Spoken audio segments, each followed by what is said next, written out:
Get ready to put this rain in our rear view mirror. Fewer clouds are expected with areas of smoke and warming temperatures, but we still have some showers and thunderstorms across our Tri-County area. Hey everyone, I'm Chief Meteorologist Darrell Winninger. We're about to take a deep dive into your most reliable forecast for Central Oregon, starting off with cameras across the high desert. Right now, what we've been seeing is a mixture of cloud cover and haze. Now, there is some sun shining through the clouds, actually breaks in the cloud cover, and this is all in between some of those individual thunderstorm cells, and a few more cameras across our Tri-County area are actually showing where we still have some of that smoke in the air. And ultimately, it actually looks like the Grizzly Mountain fire detection camera is also zooming in on something. I'm not quite sure if that's an ag burn and something that's planned, or if it's something that's new. So we'll get some additional detail on that for you and let you know as we go forward. But look at the Shanneco camera. We see those showers and thunderstorms off in the distance, and in fact in a couple other cameras. Now here in the last 12 hours,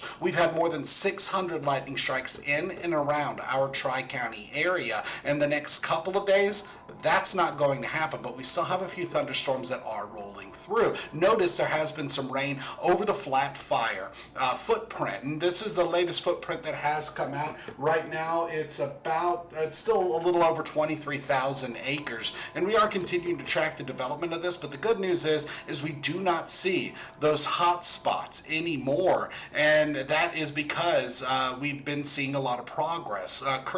Kudos to the firefighters that have been working so hard to make this happen and to make everything a little bit safer across the Tri-County area. Now let's talk about some evacuation zones, because there has been some updates, some development, some good news. In fact, what's been happening in Jefferson County is they just redrew about an hour ago. They redrew a lot of these lines, pulling them in closer to the fire perimeter. So we don't have the huge level 3 evacuation that we did before. It's still big, just not as big. It's a lot closer to the perimeter. Still have levels 1 and 2 in and around Crooked River Ranch, as well as Grandview, but Geneva is still in that level 3 go now evacuation. Moving down into the southern parts of this footprint in Deschutes County, we haven't seen too much change here in the last couple of days. Yesterday evening, they brought this little area of 3 zones from level 3 to level 2, and everything is looking at pretty much what it was by 7 p.m. last night. So we're still tracking everything to do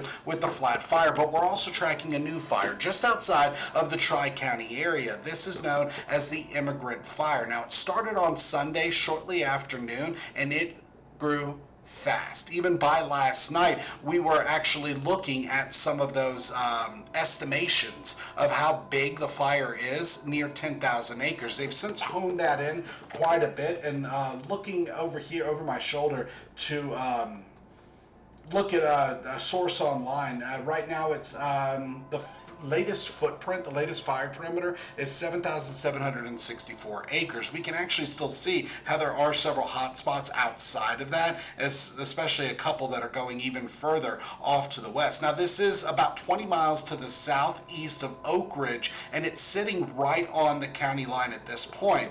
Some of those hot spots, some of those satellite detected hotspots are now getting into Douglas County. Still pretty far to the north of the Umpqua National Forest, but we are continuing to track that. Its southerly progression will bring it eventually that far south. But when it comes to the Tri-County area and our air quality, this rain is helping. Hourly average of good air quality, and there are some sensors, some real-time sensors that are showing moderate air quality. Now we have 3 different air quality monitoring networks across the entire state. We have the DEQ, which is that hourly average, the eSpace Labs air quality monitoring station, which is a local business right here in Bend, and they've been doing a community service putting out those air quality monitoring stations to build a network that we use quite often. But there's also the Purple Air sensors, and right now they are showing mostly moderate air quality through the Tri-County area, not too far off from where the eSpace air quality sensors were, but around LaPine, it's showing that more smoke is starting to move into the Tri-County area, moderate to unhealthy for sensitive groups. Meanwhile, satellite and radar shows that we've been getting some good rain over the perimeter for the flat fire, but we also still have some thunderstorms that are bringing frequent lightning strikes. Remember, 600 plus lightning strikes in the last 12 hours, and we are not done yet. But by tonight,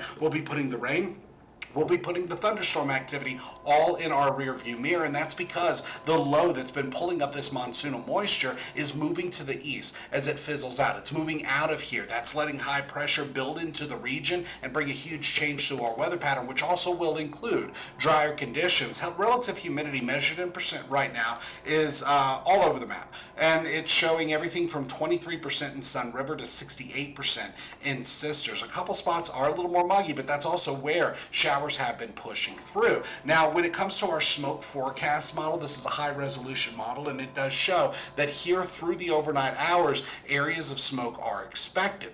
But it's not going to be as bad until we get into further into Thursday. So by Thursday at 7 a.m., some spots poor air quality. By the time we get into Thursday afternoon, even more smoke is expected over the high desert, and it's all courtesy of the Immigrant Fire, which is well off to our southwest, about 70 miles southwest from where the flat fire footprint ends. Now, satellite and radar does show across the entire state we've been seeing these showers and thunderstorms. You can actually see the center of circulation for this low between Portland and Seattle. Now, here through the next couple of hours, we still have this risk of thunderstorm activity, but as this low lifts and fizzles out, it leaves us under the domain of this ridge of high pressure that's in between the low that's over the Pacific Northwest and a low over the Pacific Ocean.